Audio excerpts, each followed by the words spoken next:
you, sir. Good afternoon, everybody. It is indeed a great privilege and honor for me to address this distinguished audience. Due to the time constraint, I will straight away go into the topic.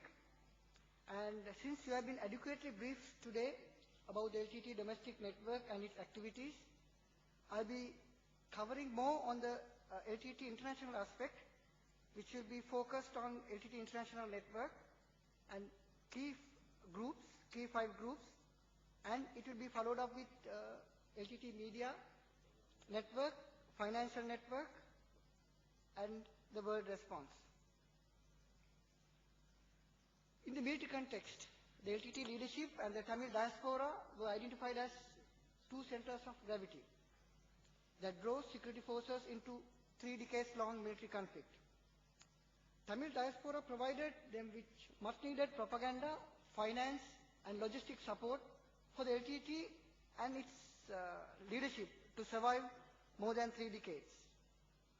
With the elimination of the LTT leadership in May 2009, the military might of LTT too was vanquished.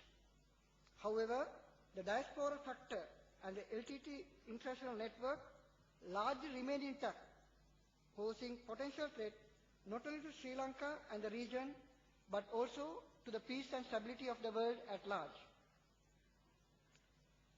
I would like to draw your attention into this slide. This is the LTT network that was existed prior to its military defeat. And the data for this report were obtained having studied LTT activities for the period between 2002 to 2009.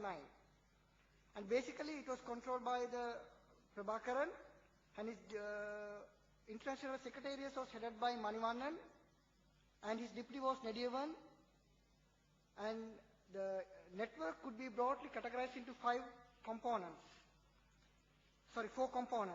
The country representatives and the Cree front is more or less the same, and then it had procurement wing, shipping wing, and the propaganda, which consists of TV, radio, and printed media, and the web.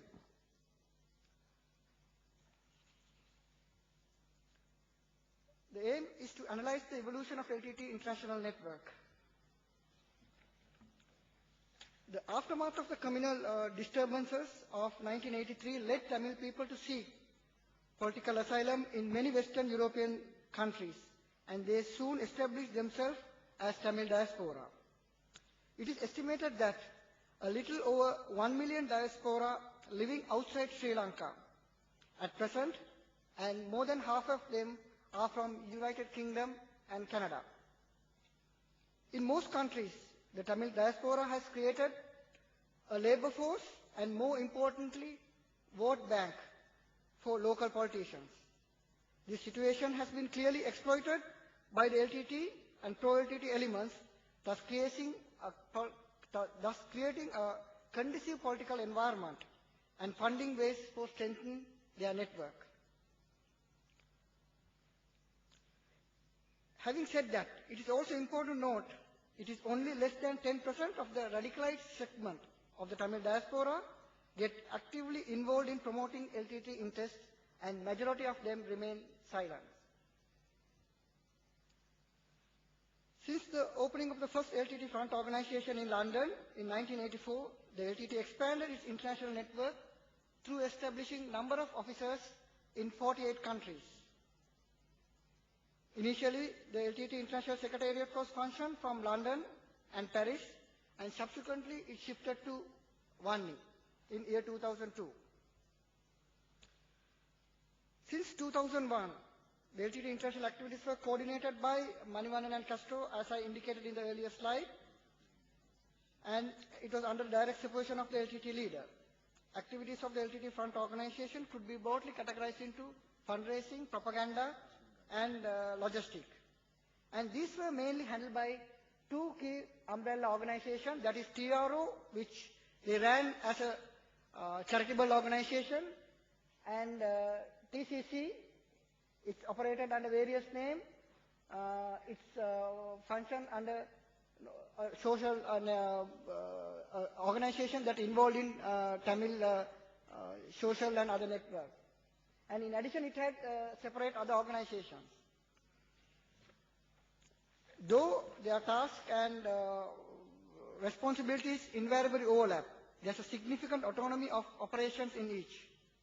90% of the money collected through front organization are directed to strengthen the LTT workforce.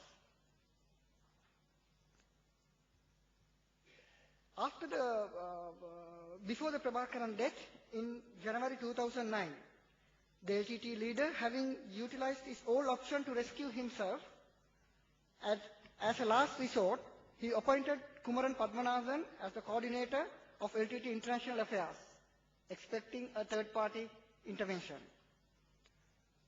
Following the death of LTT leader, KP took over the firm control over the international network. However, Nediawan, who was earlier former follower of Castro, immediately challenged the KP leadership, and that resulted in the formation of another organization called TEPA, Tamil Elam People's Assembly. And the key difference between KP and the Nediawan is that the KP declared that he wanted to continue the struggle through democratic means, whilst Nediawan decided that only through following the Prabhakaran ideology and footsteps that they can achieve their aims and objectives. Accordingly, the support of the media network and the financial network, their support also divided, and some of the organizations decided to remain neutral for different interests. In June, the Kumaran Padmanathan declared the government in exile concept, and in August he was arrested, and Rudrakumaran continued with the TGTE concept. And in December and February was a period where we have seen emergence of two more extremist groups, that is Combatant and Intelligent Group and the Global Tamil Forum, which is led by Father Emmanuel.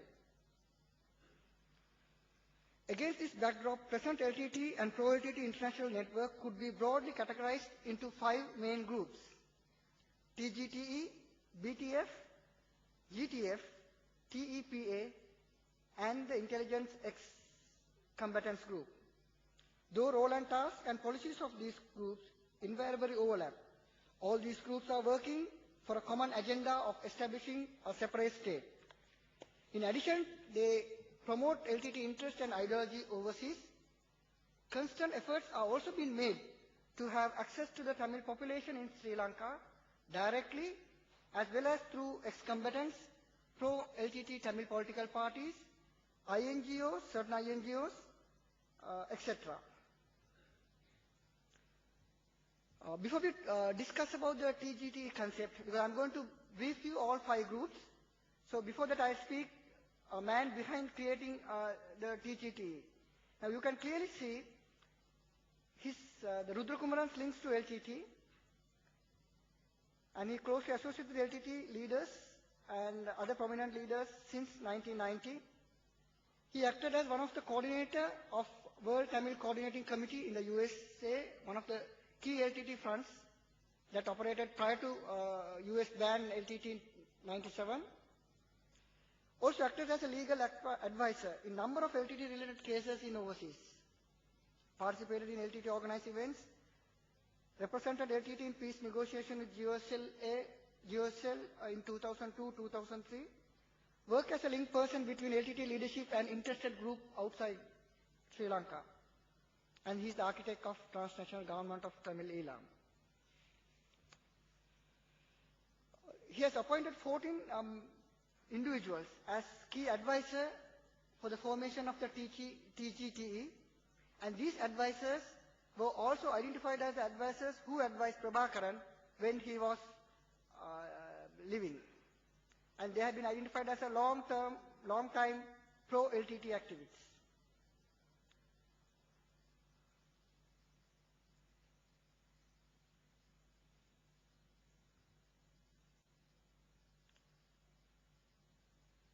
This is the PTGT. They held election in May 2010 to appoint 135 members, and Tamil diaspora did not respond positively, and 80% of the Tamil diaspora out of the 1 million refrained from voting. And in the election process, after the election, they appointed Rudra Kumaran as the Prime Minister. In addition, they appointed 20 MPs and deputy MPs for so-called PTGT, plus a Speaker and a Deputy Speaker.